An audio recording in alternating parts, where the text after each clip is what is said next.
We've seen some crazy Lamborghini Gallardos over the years, like Stradman's single turbo one and the crazy 2JZ swapped one out in the States, but it's unlikely that they get crazier than this. You're watching Auto Anorak, and let's take a look at the world's first Cummins swapped Lamborghini.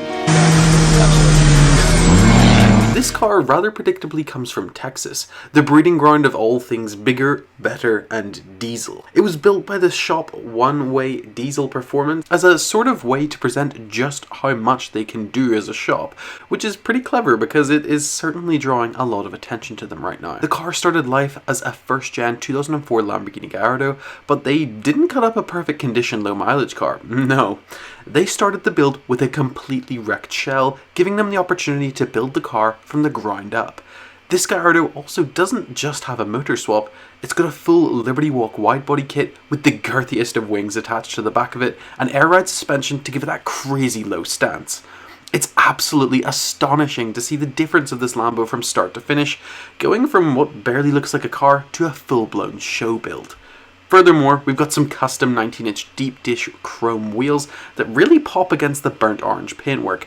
It's a real showstopper that you'd never guess had anything other than a flame-spitting, naturally aspirated V10 in it. But of course, it doesn't. So what exactly is under the bonnet of this heavily modified bull? Yes, it's a Cummins motor, but more specifically, it's a Cummins with 1100 horsepower, courtesy of it being the very first successfully twin-turbocharged Cummins motor according to them, which is mated to an original 6-speed Lamborghini gearbox, and all of this really does make it a diesel enthusiast's dream supercar.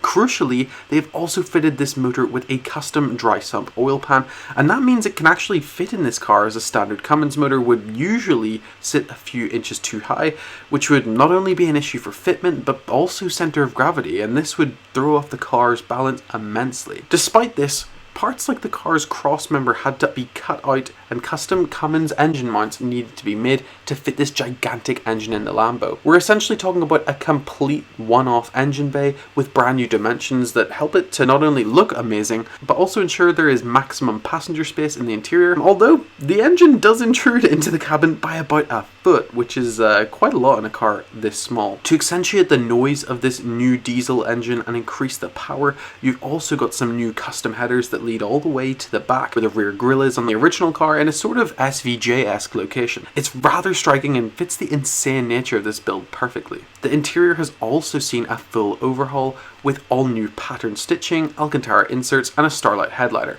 As a Lambo purist, I of course would prefer a more standard finish, but that wouldn't really fit with the ethos of this car. Yes, it's easy to say that this first ever Lambo to roll coal is complete sacrilege to the Lamborghini name, but looking at what this car used to be, I'd say it's a job very well done. Don't forget to subscribe if you haven't already, and let me know in the comment section down below. Do you think that this is sacrilege, or is it kind of okay because they rejuvenated a completely destroyed car? I think this is really, really cool. It's such a Texas thing to do. But yeah, thank you so much everyone for watching this video, and I'll see you in the next one. Take care, guys.